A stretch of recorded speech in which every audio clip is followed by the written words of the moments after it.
Okay, let's get into things. So, as you may have heard, I did try and implement a recursive parser, recursive descent parser, and that didn't work. But actually, while I wait for some people to join, what I'm going to do is link my YouTube and Twitch so I don't lose the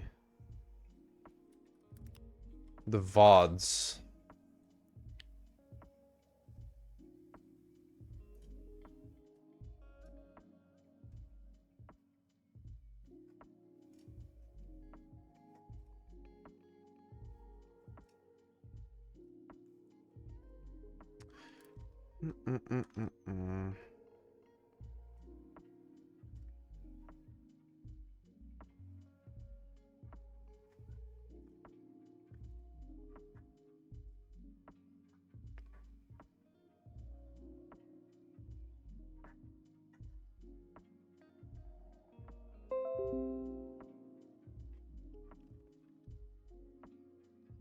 All right.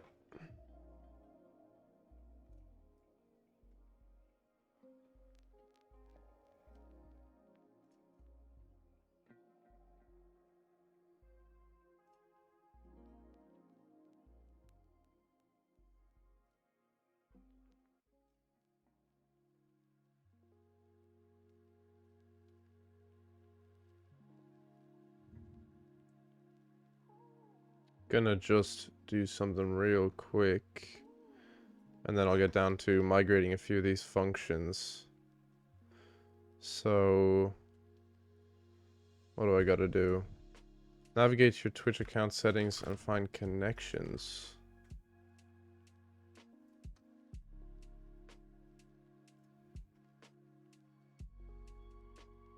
Okay, we'll do that.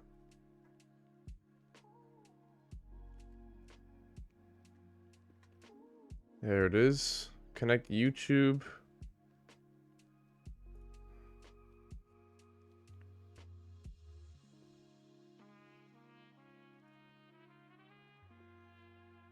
Okay.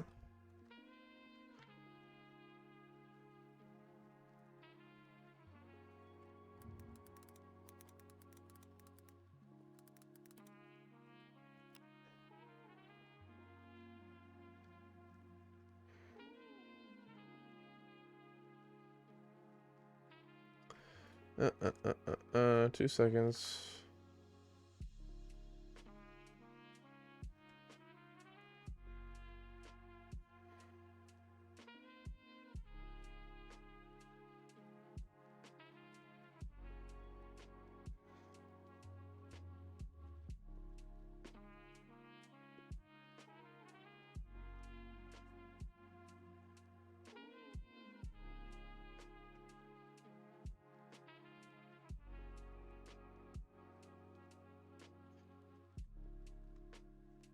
So what I'm just doing here is setting up my VODs so you guys can watch those if you want.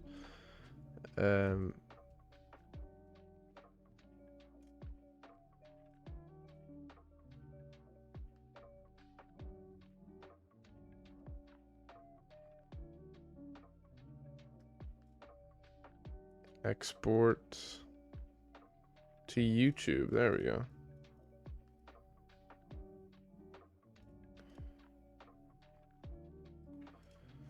Okay, let's do that. Let's export this as well. Export this. Export this. Export this.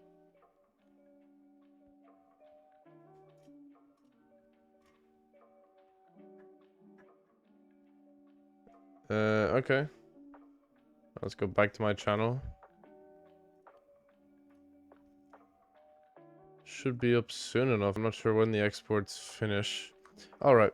So what we're going to do is... So basically what I've done in the meantime is I've made a parser class, and that just holds everything to keep everything extremely neat.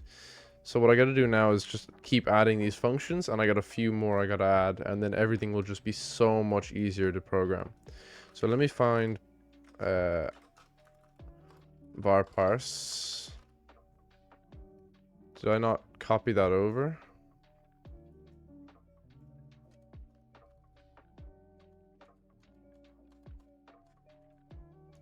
So I didn't. Whoops. Okay. Let's go back into my Git history and I'll go and find it.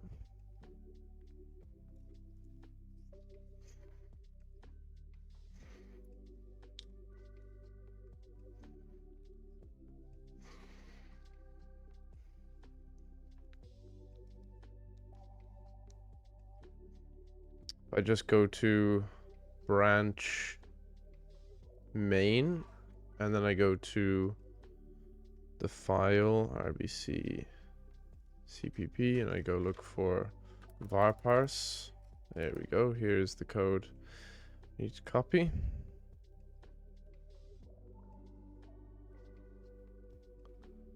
Yeah, looks like it. Copy, copy, copy. So var parse is gonna go up here. Where is call parse? I'll put it below call parse. I will do a standard shared pointer redscript variable rbc parser var parse, which takes a token name bool needs termination, and I'll keep going with that in a second. I don't know what parameters it has, but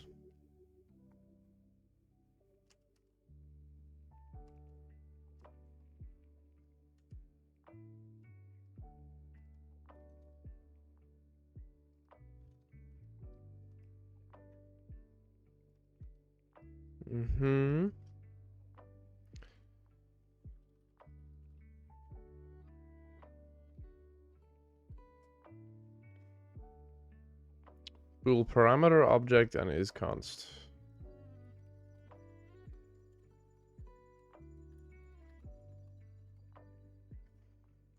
I should do it.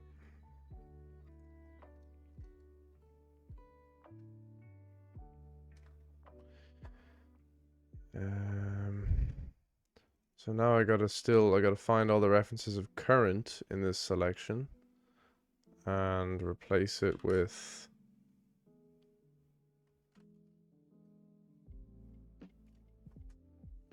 so I need to use regex for this just to make sure it's called current. But I want to, how do I find it only in a selection? Find in selection current that does not have an A to Z or an A to Z. And I will replace that with current token $1, like so.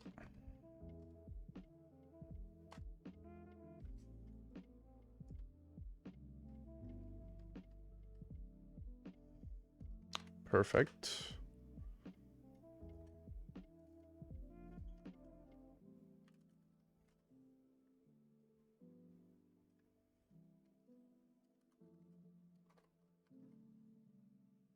So that's all working. Now what I need to do now is, well, go in here, make sure, so we are creating an error. Program error, and then I will also do error standard make shared rs error error. Makes sense.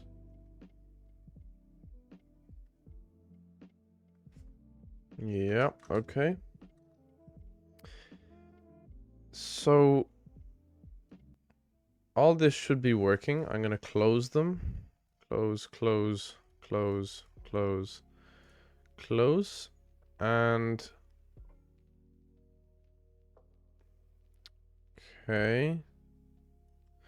Need to get rid of this.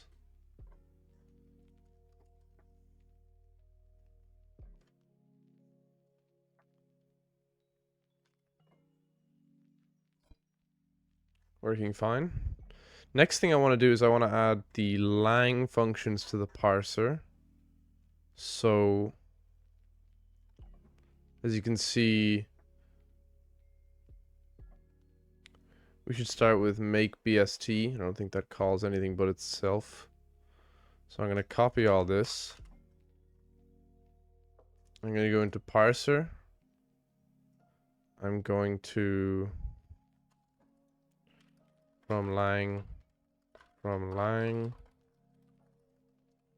going to copy all that and just delete everything like that. And we can just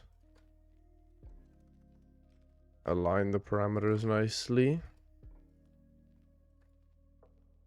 like that. Okay. Go into parser CP. I can go up here from lang.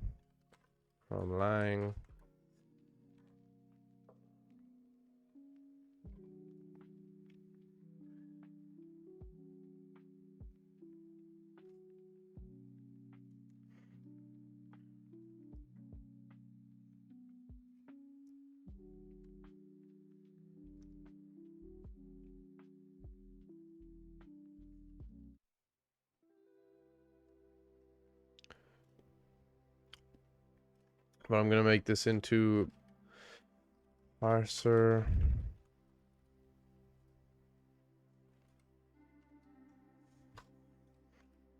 Now all this needs to take in, it doesn't need to take in a program anymore, or a list of tokens, or a start, or an error. It just needs to take in these three flags.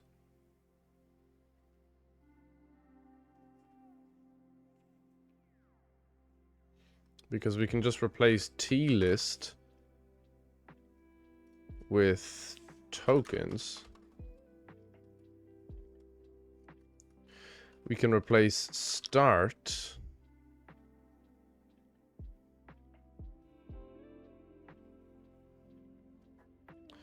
with, if I put my caret up here, we can replace start with at.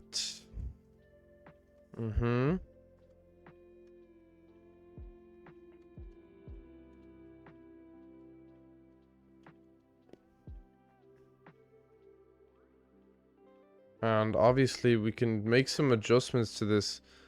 Instead of doing that, we can just do current is equal to, we can get rid of this and we can do while advance.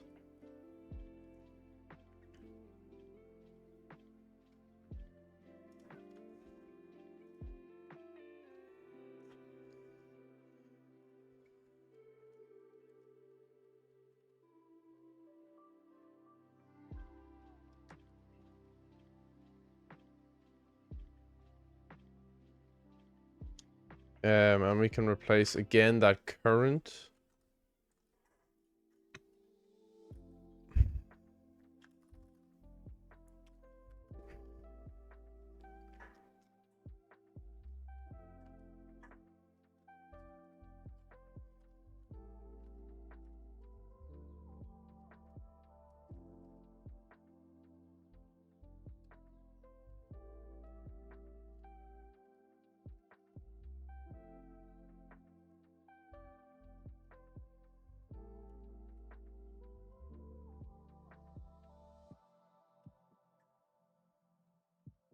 Now I can do replace current token dot with current token reference. Oh my god.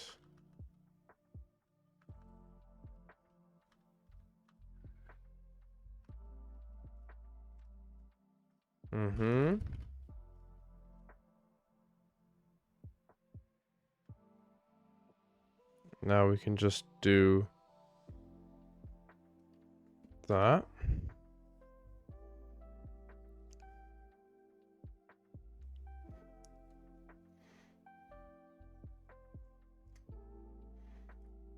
Let's go back in here and actually get rid of all these parameters. And I need to get the expr error. Well, what we can do actually is just, well, we've defined comp error. So why can't we just do that? Comp error.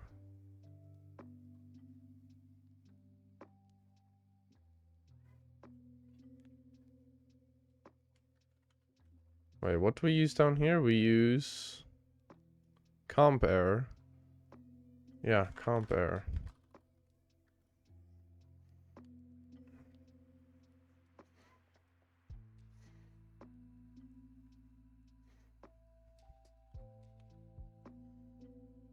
So expr error also takes in a current token trace.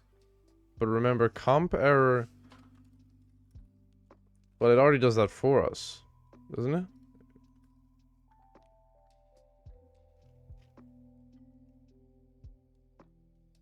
Yeah.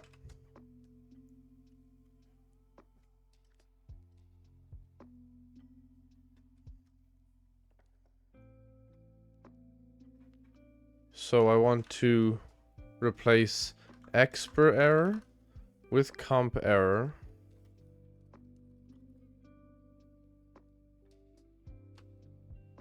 Just do all that. Then I want to replace... Oh, hold on.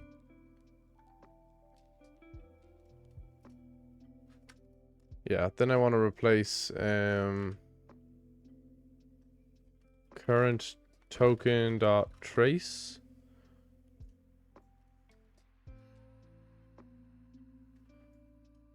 I'm gonna replace comma with it as well, with nothing.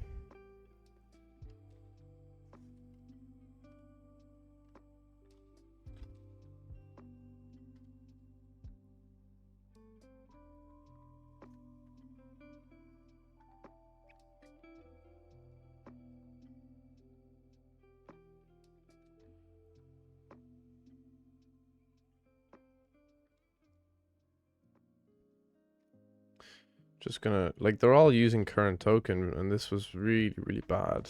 But now, should be fine.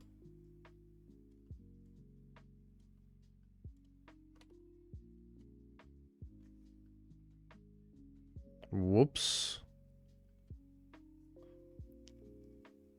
I'll have to go look back at the algorithm to see what this was doing.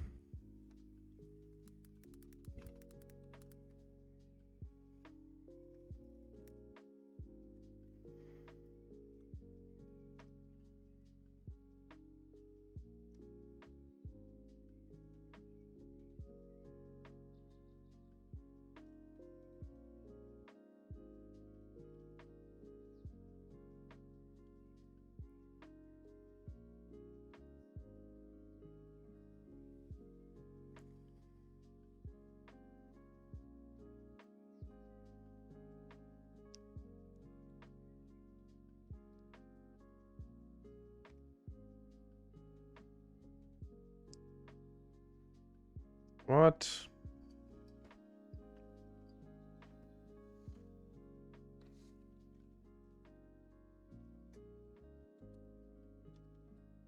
What in God? Why is this not giving an error?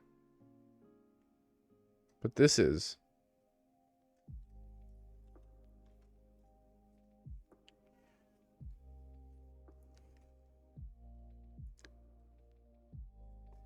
I think this will fix itself in a second.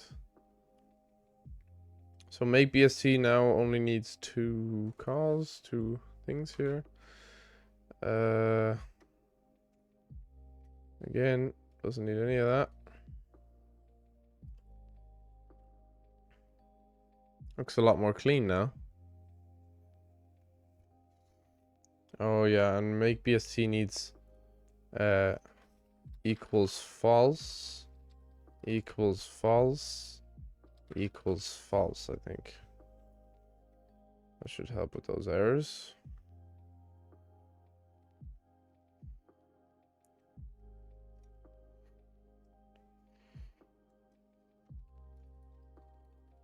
Let's just wrap it in a language.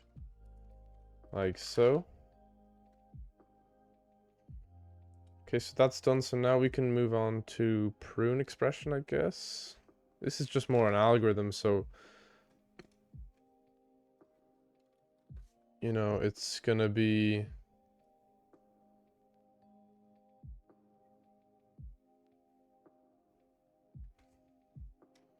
well, let's call RBC parser.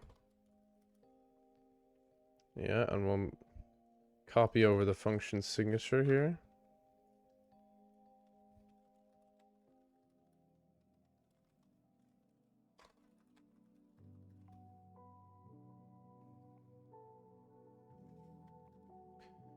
Like this. Okay, so it doesn't need a program or an error. It just needs an expression, which is nice. Very, very nice. So we can get rid of this giant comment because we know it works. So we just need to pass prune left child and prune right child, which is... This is a really nice recursive function, by the way. If anybody wants to write something and they're a bit bored, try to prune a binary expression of multiplications, divisions, and try and like solve it, you know? It's a nice little brain teaser. It took me a few hours to figure it out. So there's no errors in here. They're also, yeah, that's fine. Fine by me. Let's line these up. And good, good, good. Okay, so we can get rid of all that.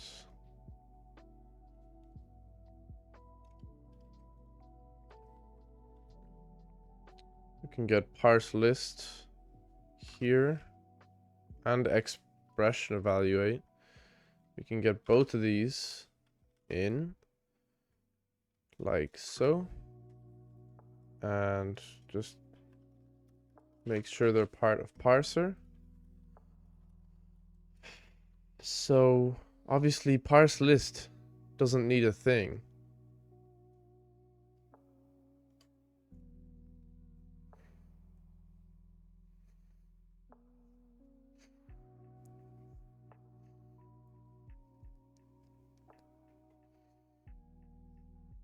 So I'm gonna put this back down with the others here. So right beside like here. And I'm gonna rename it to just lowercase. And this can be comp error. And we do need to refactor this entire function because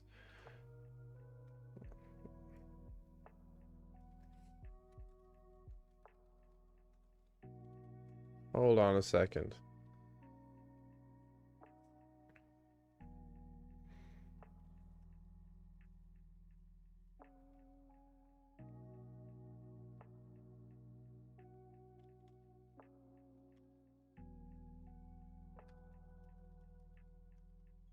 Let me go in here and make these functions actually. So need you, need you.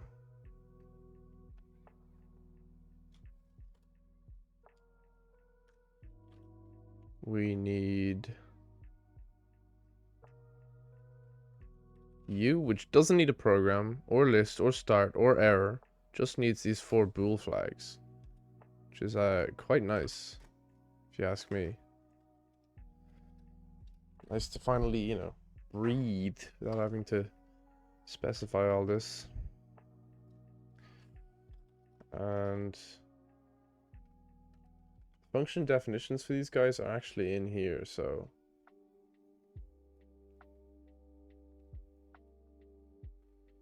false. So expr eval had this was false, false, false, and this is false, true, false, true.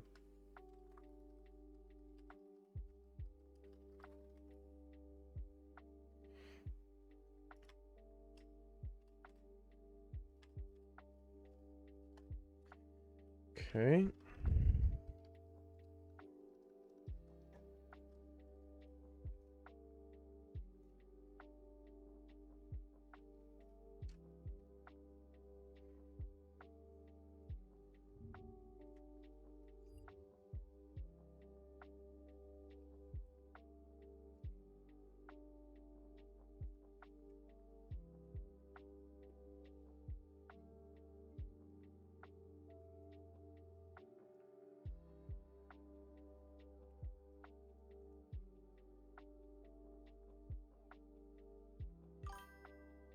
sure why that's... Yo. How you doing, Chad? I'm gonna call you that now. So is that the same thing but just spelled differently? What are you on about? What do you mean, same thing?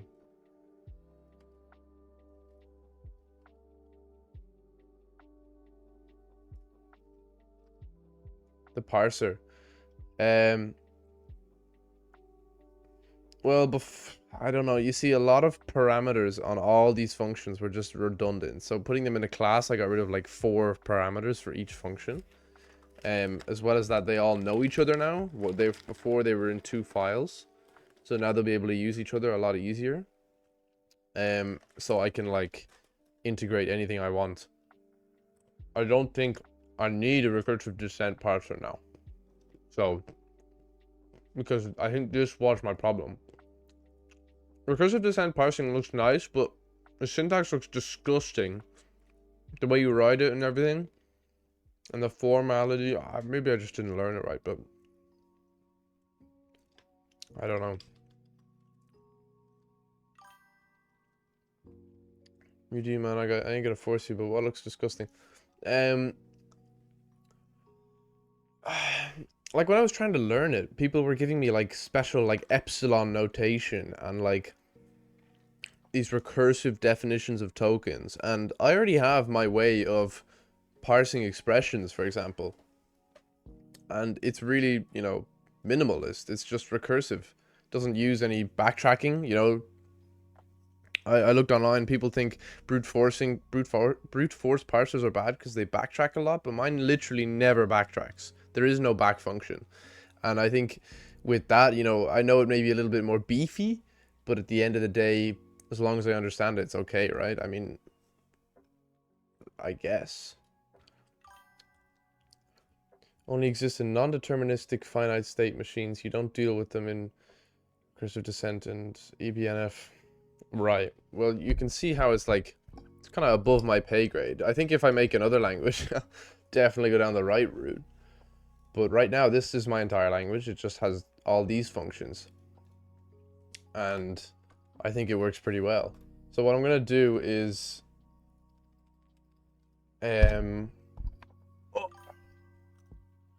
Still keeping syntax with semantic. What do you mean?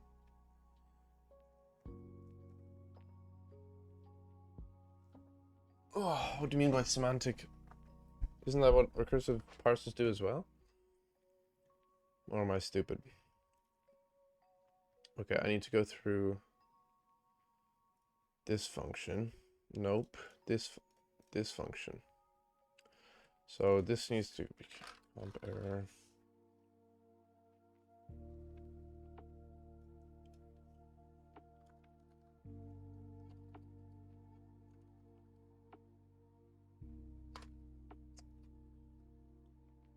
No, semantic. Checking if a variable exists right after you see the tokens. Yeah. Lex, syntax, semantic. Optionally optimize, interpret, or compile. Yeah. That's what I'm doing. Yeah. Pretty much. And what I've been doing for the last while is refurbishing. I haven't shown you any of like how I compile everything, because if you look at if you compile this yourself and run it, there is an out file that gives you some info as to how the assembly is compiled, and it's pretty good, you know. At least, hell, that's not what you're doing. You have Lex, syntax, and semantic. Oh.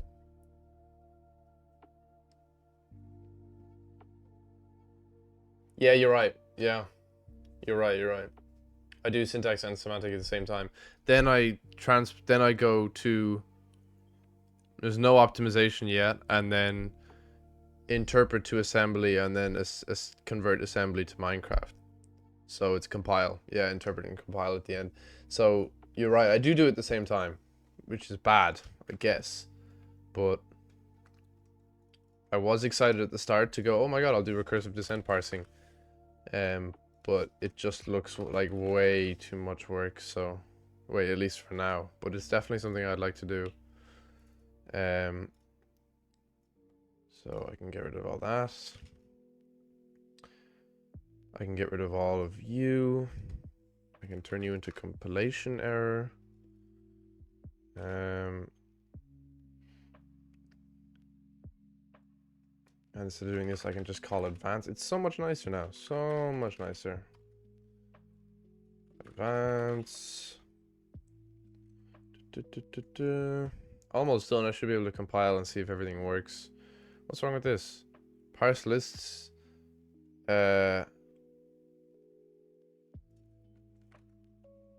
No, it doesn't take any parameters. Is that my fault? Yeah, look, parse list doesn't take anything.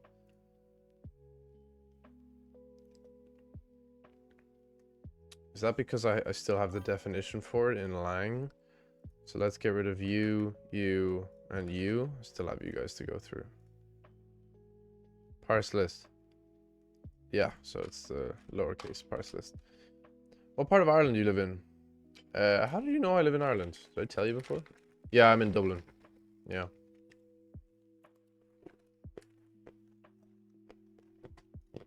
Don't ever come here. It's a shithole.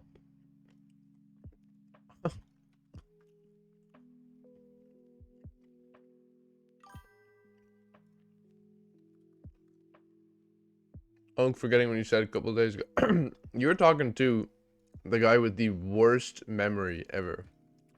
Like, I'll forget I gave you my address. And you'll just pop up one day. That's definitely gonna happen.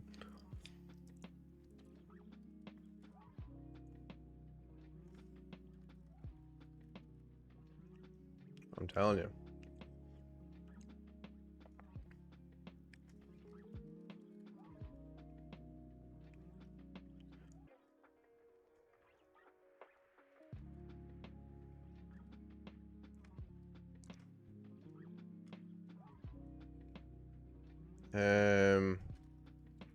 This might be bad code, but I'm gonna leave it there.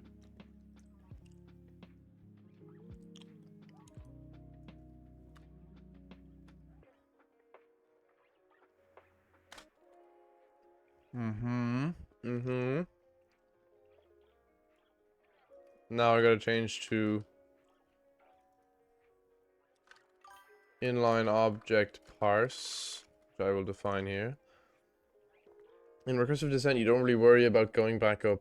It's just about testing the waters, like what is ahead of you, and you check if it is. If it's not what you think, you return, and the parent function tries something else or errors out. That's kind of what like I do, but yeah, you're right. I do it both. So I'll check. I'll make a branch of like, okay, function definition, type, function name, open bracket, close bracket, stuff like that, but I'll also at the same time be, you know, during that process, creating the function.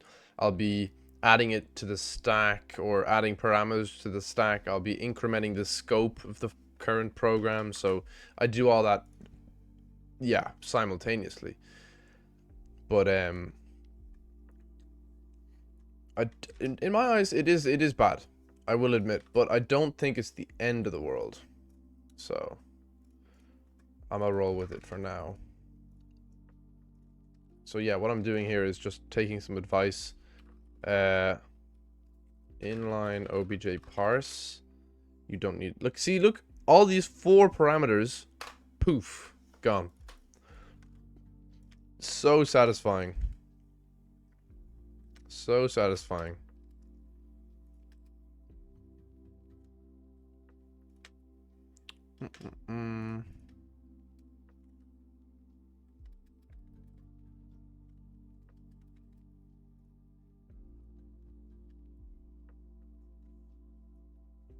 I tried to line these up so they look nice.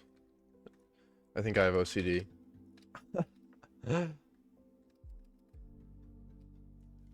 Perfect. Inline object parse, we can go define that as well. We can just go rob it from here. So this is, I need to, yeah, I'll get to that in a second. Inline object parse. Yeah. I can also just get rid of all these macros. And the reach, oh my god, it's being cleaned up. It's being cleaned up. Watch my compile time skyrocket. Okay, so parse RBC parser object. What? Object parse? What the hell is that defined? Oh yeah, inline object parse. Okay. And then you can all go away. See, I need to refactor everything to use while we can advance. Wait. Yeah, while we can advance, then we just dereference current token. And we can turn this into comp error. There's gonna be some refactoring having, like, after I run the program. So we can get rid of all of that. All of that.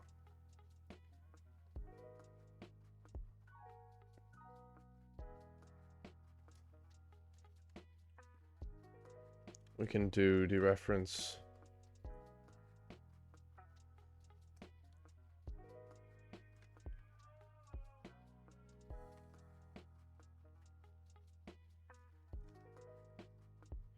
Just do current token. Wait. This can be just dereference current token.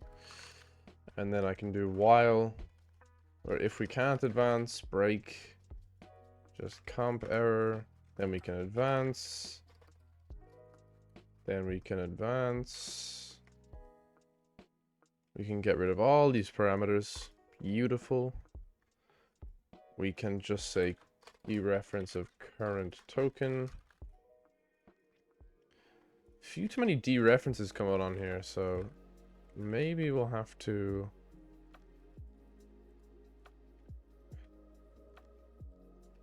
if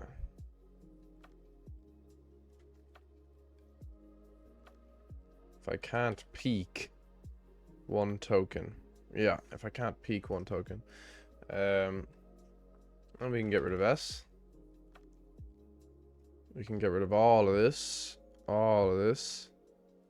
Oh, it's Shad, it's looking so clean. My god.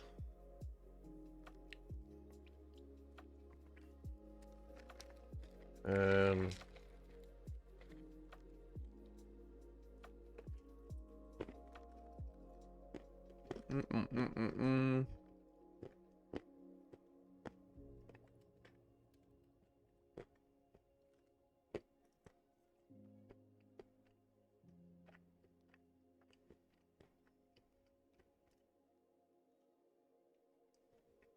Okay, next thing, last thing actually.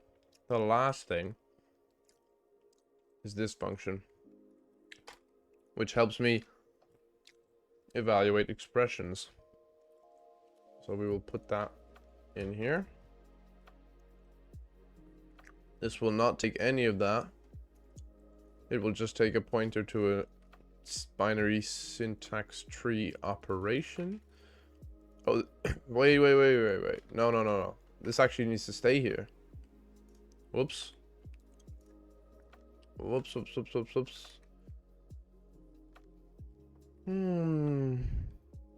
Okay, yeah, that's part of a Redscript expression, so that's gotta stay there. Get rid of you. Do I still need to include you? Yes, I do. Oh my god. Okay.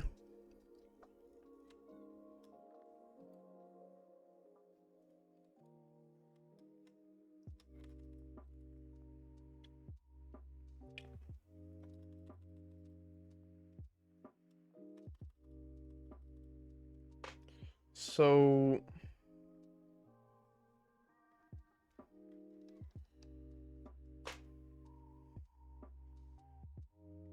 let's do this. Why not? Let's line it all up. I'm a perfectionist. Can you blame me?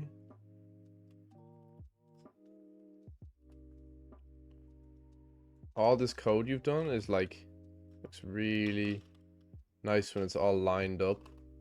Definitely shows your dedication. Okay, so I gotta line all of these. Oh, jeez.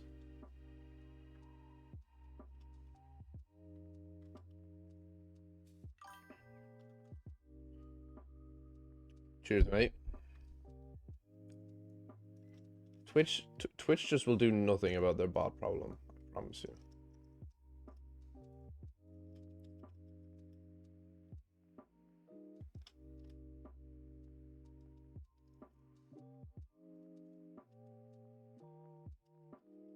Okay, this tabbing is oh yeah, I have to do this to do actually.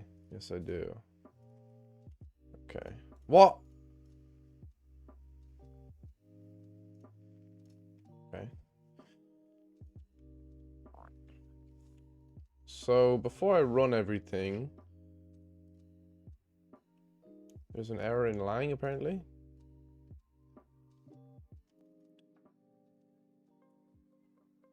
When did I get rid of those macros? So I need to keep expr error or for this expression error return. Sorry, do you have a binary tree for the syntax instead of just a tree where any node like the programmer block can have many children?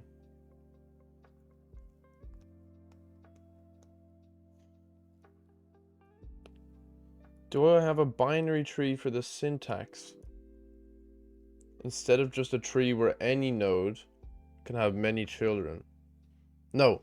So this implementation, the BST, is literally just for expressions.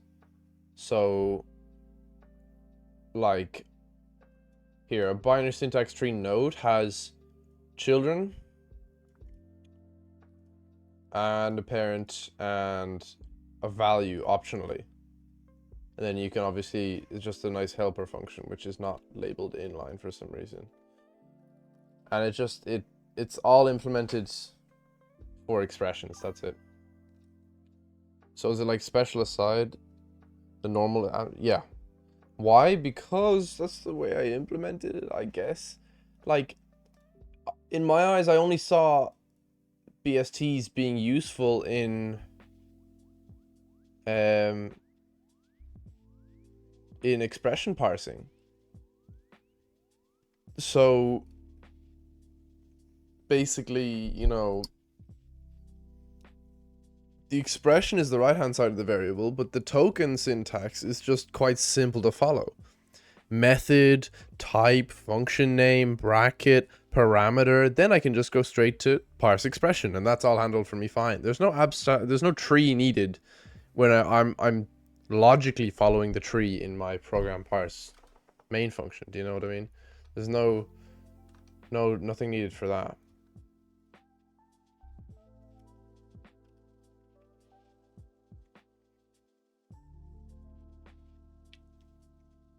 Where are the 9 errors here? Oh, I need to close it and open it. I think it'll be fine. No?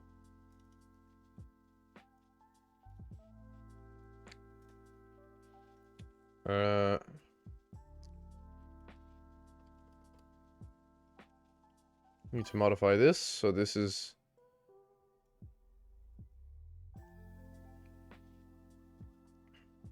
at is dereference current token and then advance. And then wait, no, we can just call while advance. Okay, that should be fine. RBC evaluate takes in a program, an error, which is just error.get. I see, so basically instead of ever having an AST, you smash all compilation stages together and only do the AST for when you need it, which is expressions. Yeah. More or less, yeah.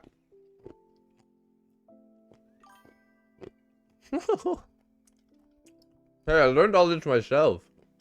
So, until you came along, I didn't know it was wrong. Know what I mean?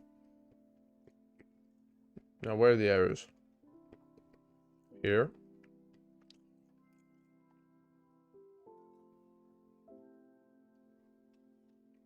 Mm-hmm. Mm-hmm. Mm-hmm. Yeah, so if you look at this function, this is my entire language. Let me just get rid of some of these errors here. It's contained within a giant switch. Like that's basically it. Let me show you 1 second. So here. Sorry, no, wait, what? Here. So words, module access, module, keyword, method, a close bracket, a return, an if, and else, a type define. It's all inside here. So let's take, for example, a bracket closed. When we hit a bracket closed. Well, we want to decrement the scope, obviously. Check what the last bracket was. Was it an if statement? Was it a function? And was it a module, for example? And based on that, we can do some special stuff with our program. And it's just more switches, decrement the scope unless it's a module. And yeah, like, look, return keyword is just... What I'm doing here is I have an overloaded operator for my RBC program. And it just takes in a command, which is an assembly instruction. And if I go to all of the instructions I have, create for create variables, call a function, save a variable, so change its value, do maths. In Minecraft, you can only do maths with integers, so that's why that's there. You need separate for just, you know, normal arithmetic and stuff like that. There's no add instruction. Maths is specifically saying it's only with integers. Delete, which I don't think I've implemented. Equals, so that's equate, and it'll store it in a comparison register. Not equate, greater than, less than, if, not if, end if. End if is used at the very end of the if. Else, elif, not elif. Return, save the return value. So this is return nothing, this is return something. Push onto the stack, pop from the stack, which is the parameters, and then increment and decrement scope. So all of that, and then all I have to do is go through all the keywords, and once I find, you know, I'll go through all the tokens and then just add assembly instructions. Like, for example, with variables, if I go all the way up to, okay, if we have a word, we get the current token, we check if it's const. That's the only backtracking I've ever done in this entire file. Check if it's const, and varparse. Okay, we go to varparse. We were working on this, and this is when you shamed me for doing this. And you can see we do some function calls. If the expression is a function, there can only be one function in an expression. So it's to keep it nice and lightweight. Makes me dizzy. Really? Damn. I don't know, man. I don't know what to say. Here, look. At the end, if the expression, look, we called expression evaluate, right? So when we see an equal sign, we'll call 2 plus 4, and then we will expression evaluate at the end of it will prune the expression, so it'll actually do the 2 plus 4 and make it 6. Okay, so let's say 6. So 6 is stored in this expression. If it's a singular node, in other words, there's nothing happening, we're not doing any maths, and we're not in an object, and we haven't returned something that can't be operated on, for example, an object literal, like an inline object or an inline list, you can't plus them together, so that's where that's stored. It's like a separate handling. Then it will get the token of the expression. It will make sure that what we're assigning actually equals the type info. And that, you know, I worked on that the other day. You can see here that for a type with an array count and some optionals and stricts, for a type to equal a type of an expression, it must equal that, and the array count must be 0. So that's really just all it is. And then the value, which is a RedScript bytecode value, which is just a variant of either a constant, a pointer to a register, a pointer to a variable, pointer to an object, pointer to a list, or some random value. That's a variant. Obviously, if the operation is singular, and we're assigning, if the token type is still a word, so it's not an integer literal, it's not a, you know, string literal, then it's a word, well, we'll try and get the variable, right? Because the only way you can ever assign something that's a word is if the expression evaluate function found a variable. So we get its variable, or we make a constant with all of the necessary things. And then if we need to create the variable, in other words, we haven't just reassigned the variable, then we will add it, we will do the program variables create, which is just a helper function. We create the variable, which just, this is compiled away, I'm assuming, which returns create variable. I'm pretty sure I can get rid of this entire function. This is all like weak. This was like months ago I wrote that, so I don't like these functions. If I ran a fuzzier, this would crash million. What's a fuzzier? What the hell is a fuzzier? I'll have you know, this is actually very safe code. Don't dish my code, bro.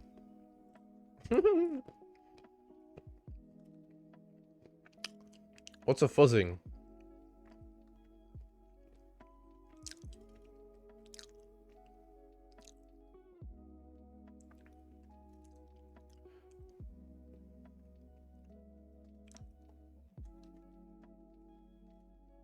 Okay. Can you tell me why this is an error? Here's my macro. Compilation error takes in an error code and a message.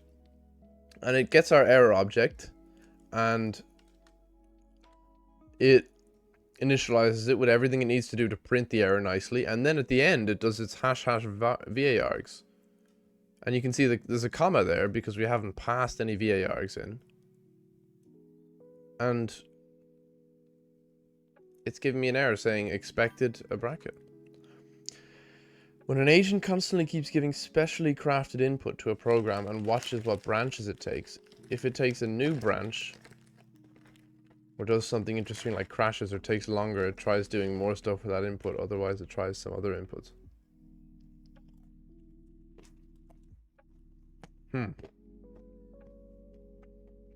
I might try that. Let's see. Yeah, I actually might try that. That's good. One problem, by the way, with brute forcing is I can't make multiple errors, I don't think. Because brute forcing, if I found an error, okay, I throw the error, but then if I continue to the next token, it's going to spit another error because we're in some... We could have had an error halfway through an expression. And then next token, and it's looking at this, and it's like, what's going on, what's going on, what's going on? So I have to find a way to skip to the next line, or skip to the, you know... I don't know how to do that yet, so I just have one error. That's why there's recoversible and unrecoverable... Recoverable and unrecoverable errors. I haven't heard of that. So, what, you're saying some errors are just syntactical errors, and some of them are... Why is this giving me an error? Oh, there's no bracket. Let's see.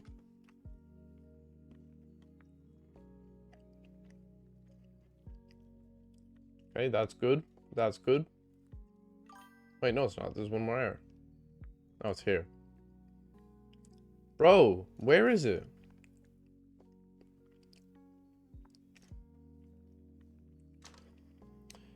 Well, yeah, syntax errors generally are fatal, and semantics sometimes are fatal and sometimes are not. Yeah, maybe I gotta hard code that in. Parse list? Where's the error? Oh my god. Visual Studio is just edging me. You see that little red line? Oh, is it in type parse? Nope. Call parse? Thank god. Okay. All done. All done. All done. Now,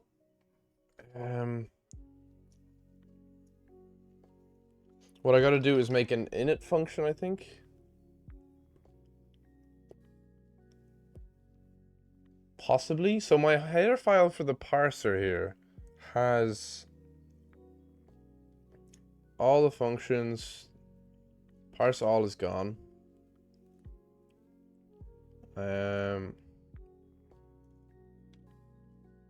I'm going to just go into find the type verify and put this in.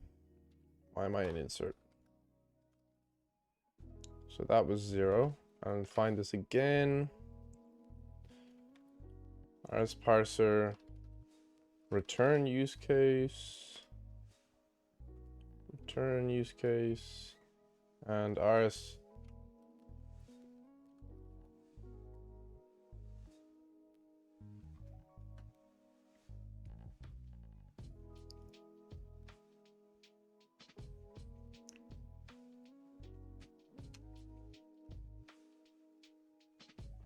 I think that's what I'll call it. So if I just go to here and define that. That too. Okay, so we're almost ready to compile, thank God. Just making sure that I don't need to...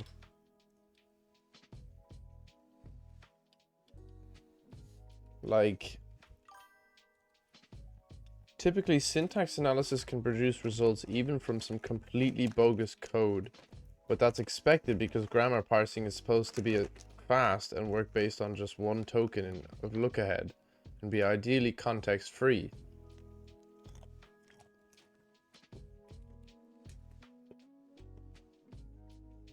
Oh, I see what you mean.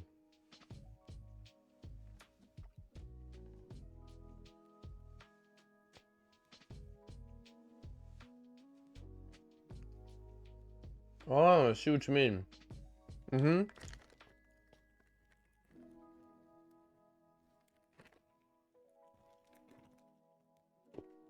I see what you mean. So you're saying, instead of me doing this giant switch, what I can do is, okay, let's say I find token type word, followed by token type colon, token type token type equals, then it's a variable assignment. And then if it's token type word and token type equals, it's also variable assignment.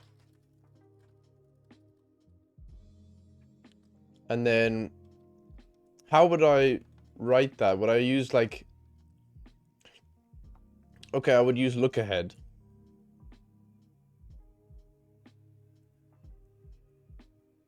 Okay, actually, this doesn't seem that hard to do. Semantic gives it the context, but grammar is ideally without context, but couple langs sadly suffer the stage 5 cancer called being backwards compatible, so they can't help but make grammar more complex. Yeah. Well, yeah, I know what you mean. See, I see what you mean with this. So you're just like, you're looking ahead. You don't care about the errors at all. That's just if you see the equal sign you expect at semantic analysis. Then the left side is some variable name, and you can also verify that it exists. And the right side is just an expression you call read expression.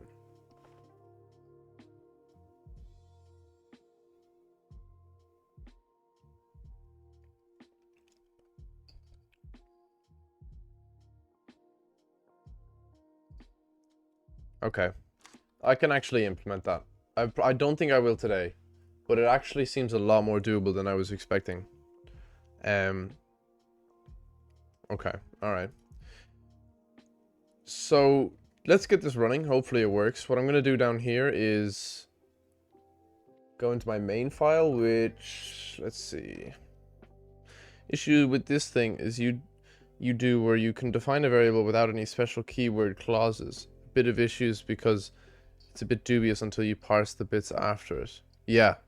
And that's the reason why I went for this approach, is because when I started Redscript, there was no types. So I had to infer at the syntactic level whether or not it was a type definition or a function definition, you know what I mean? And I didn't think I could do that with semantic stuff. So that's why I went with this route. Like, this is just what my brain thought was a good solution. I didn't know what a brute force parser was, you know? I'm definitely oblivious. So this function here needs to go. I don't think it exists anymore. It does.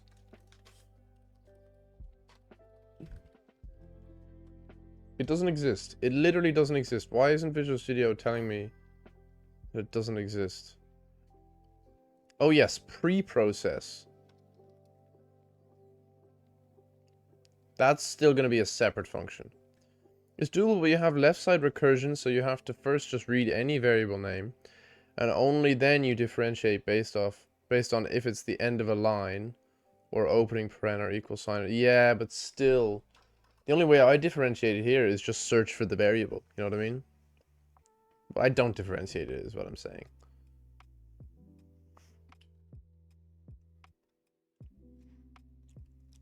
Yeah, but in my language now, it is typed, strictly typed, so... What, why, where? Okay. See, here's my function for converting a Redscript bytecode program, which is all the assembly instructions, into Minecraft commands. It's just a bunch of variants. Like, for example, create. The create instruction. We assert the size of our parameters for the create instruction is greater than 0. The first parameter should be a variable, so we'll get that from the parameters. We will... Okay, if the size of it is 1, then just create it, but we can also create with a value. So then we can get the value and call factory create variable. And what's a factory, you ask? The conversion command factory is a way of just representing how Minecraft commands work a little bit, right? So copy storage, append storage, create variable, doing maths, push parameter, pop parameter, invoke a function, return something, compare null, compare, get a register. Some of these are static. They don't modify the factory itself. But for example, if you call create variable and I go to the implementation of create variable, you can see these, it's just macro hell. And what do you think this outputs to? It outputs to create and push, which is a function in factory, yeah. And we do the MC data, data modify storage, program variables, append value, and the pad macro puts spaces on either side. So it's space, append value, space, variable JSON default, which is giant. Do you want... recursive descent is very easy. I don't know who scared you with that epsilon stuff. It works on deterministic states and epsilon happens in non-deterministic. Also, that step into assembly and then back into Minecraft lang is weird too. Normally after you have a tree that you verified, you would then run the conversion step in which you go through every node and nicely convert it. See, I don't think you can with Minecraft.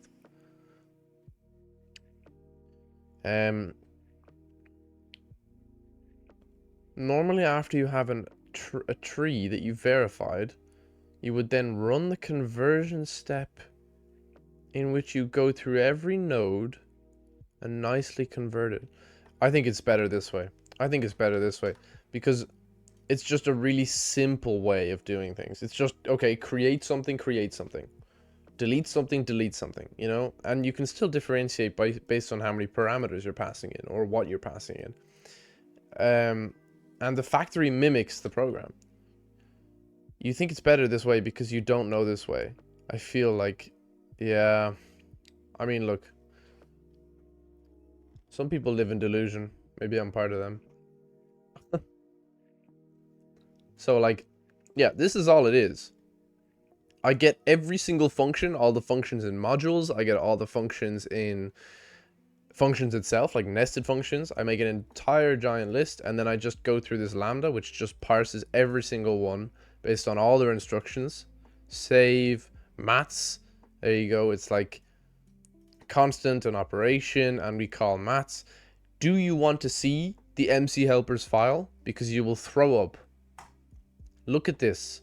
There's not a single thing in here that is worthy at runtime. There's no runtime. Doesn't exist. This is how I convert everything to commands, because everything in commands needs to be stuck together, and there's so many variations of commands. So what I do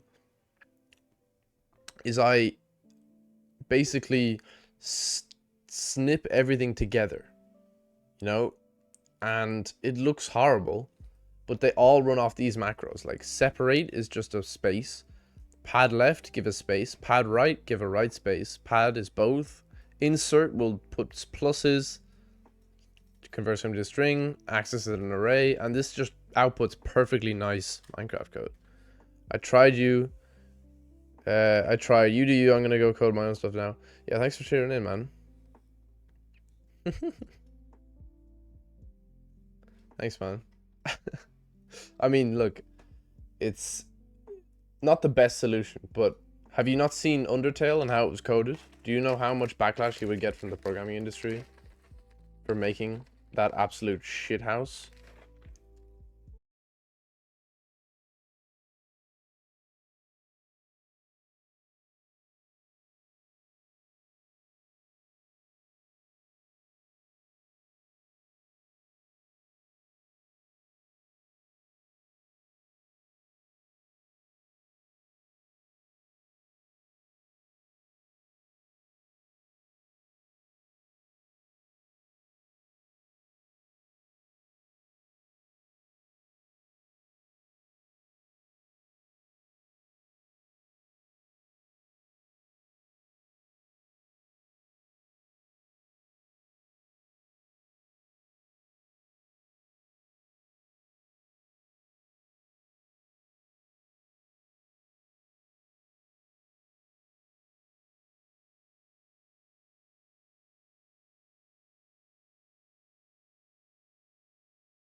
Um, yeah, I do.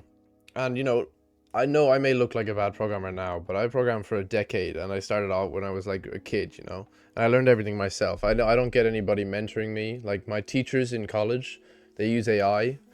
They know their stuff, but I'm still stuck behind learning Python classes. That's literally the hardest it's been in like my 6 years of learning computer science in school. So it's just been a hobby up until, yeah, definitely I think I will go for the job industry. Um, but the pressure it has, and right now I need a job, and I think I'm good enough to acquire jobs in some places. Like I've done shit tons of game development, shit tons of everything, and I learned pretty quickly. But they don't accept people that aren't doing internships in third year or in like a third year of a college course. So I'm a bit too early to the party, so I can't get a job. So right now I'm just kind of in a limbo, you know? I can develop what I want, stick it on my CV. I don't know. But yeah, I do plan on doing it. I think what I'd love to do is play sports for a living and then just code as a hobby. That's a better life than anybody can ask for. Depends on the company. Google had an intern offer called STEP for the first 2 years, and then the last year of uni they have a SWE internship. Yeah, but I highly doubt it's paid, and I think I also applied for a few of those, and they come back within a year telling you no. Like you literally have to like be the best programmer on the planet to get that, you know.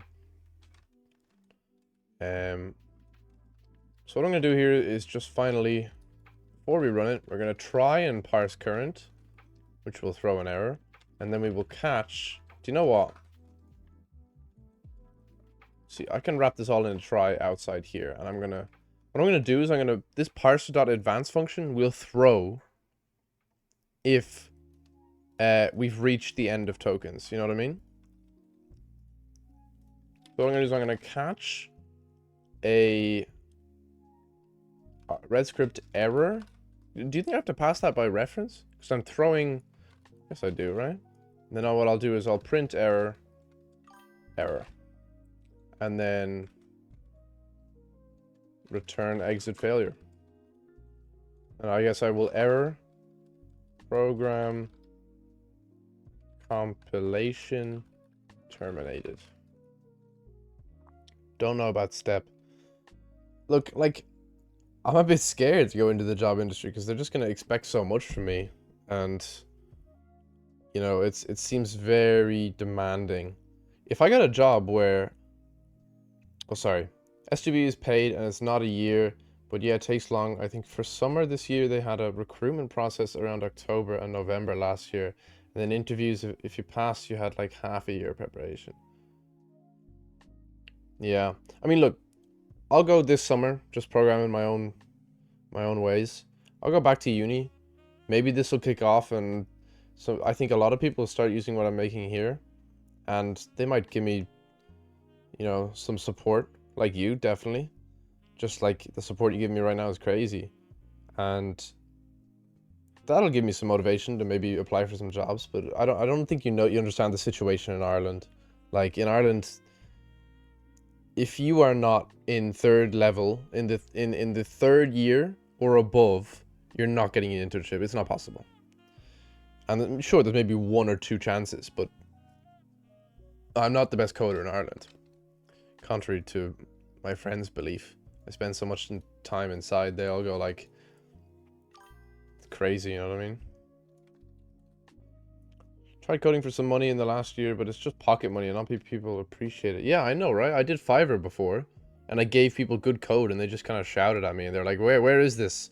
I need to have this now. And I'm like, listen, you asked for more, it takes more time, you know, people do not, you know, respect the process of development, and, you know, it's definitely, I think, we have a compulsory internship, you got to get one for at least a month. Do you live in Czech Republic? Is that where you said you were? Or am I going insane?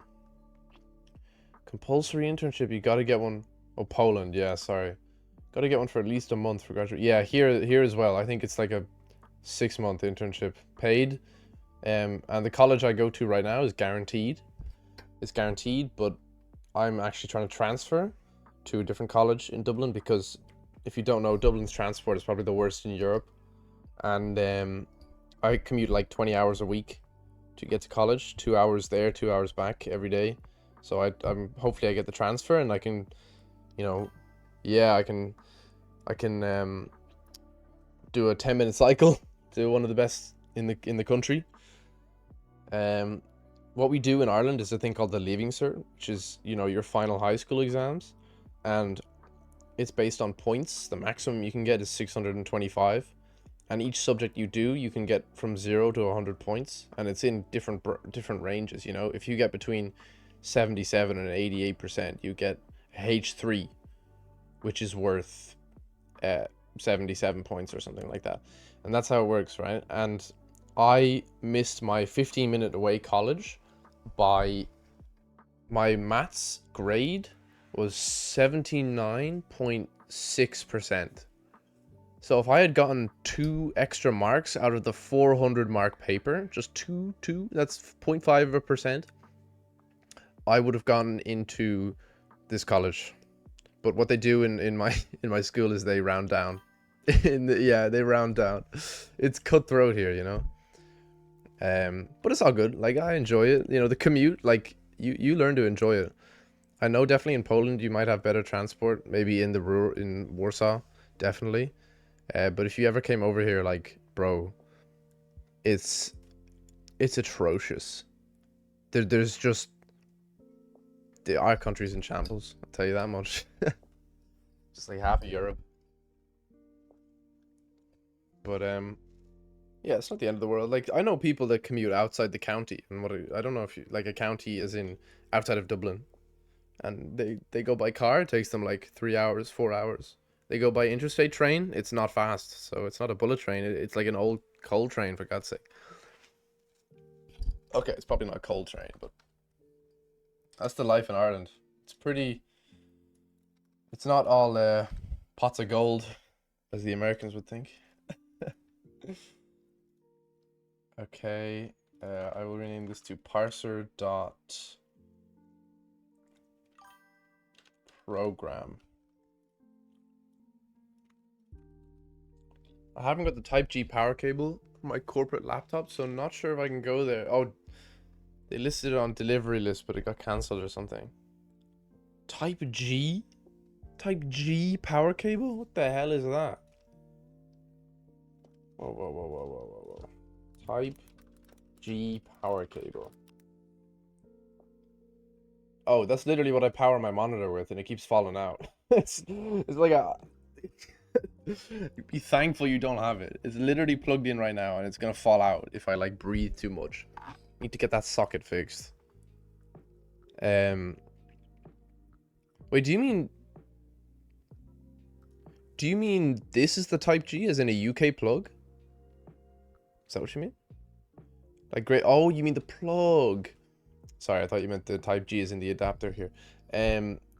So yeah, Ireland uses it. I am a firm believer this is the best plug made in the world. You know, I hate Britain. I hate England. You know, us Irish.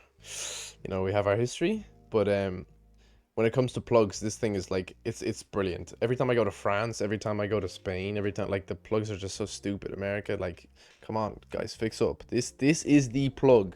I'm telling you, it should be everywhere in Europe.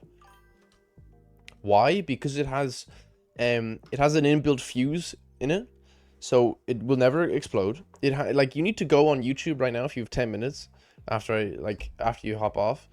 Go and watch why is the Great Britain plug the best plug. It goes through the design of it. Even has an earth wire. Lots of European plugs don't have earth wires, especially America. I'm not sure about Poland.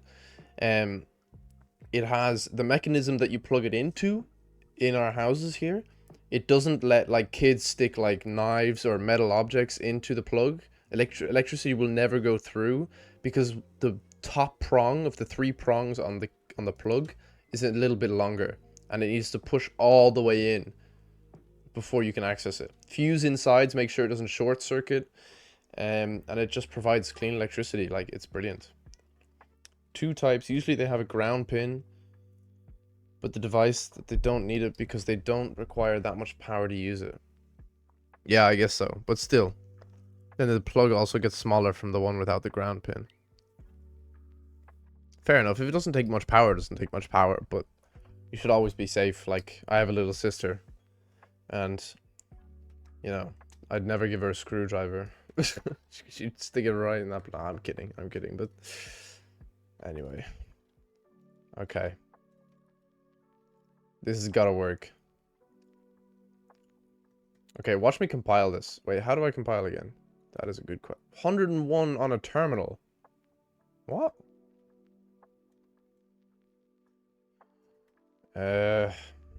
Make. Okay, I'm praying to God right now. I'm an atheist as well.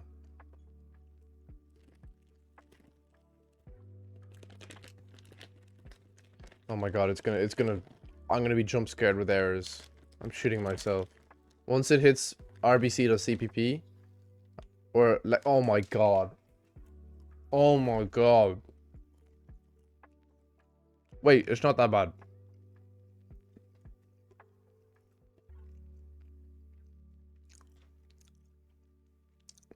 Oh, it's because it's circular definition. Circular includes. Uh-oh. Should I just forward declare? Is that what I should do? Wait, I include rbc.hpp. And rbc.hpp also includes parser. Why does it include parser? What are we including here that needs a parser? Literally nothing. What does parser include? It includes parser flags, parser. That's it. Why am I including it? Is there anything in here that needs a parser? No. What about in here? Maybe in here. Maybe it's where I need to include it in here, but okay, let's try and make it again. And we will run it with examples. Lists. Red script.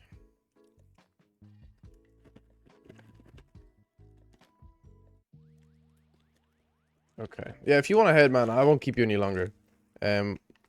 But thanks for sticking around. We'll be back on track today, tonight, tomorrow. To start making this shit.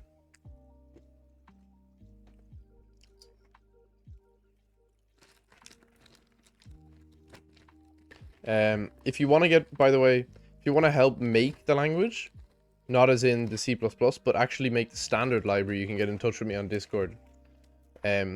Because the standard library, like, if you've ever wanted, like, the complexity of Minecraft commands, even adding floats together is crazy. It's a cool challenge if you want to do it. If you make up your mind to write an RD password, then ping me. I will take all the help and all the knowledge you have. I will abuse your knowledge. Well, thanks, man. Holy Jesus.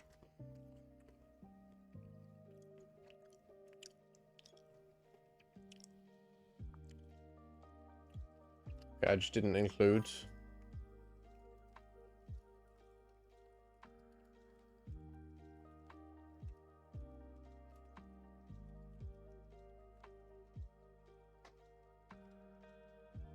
Alright, see you, man. Good luck. Okay, so that's just fun.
Alright guys, I'm gonna head off.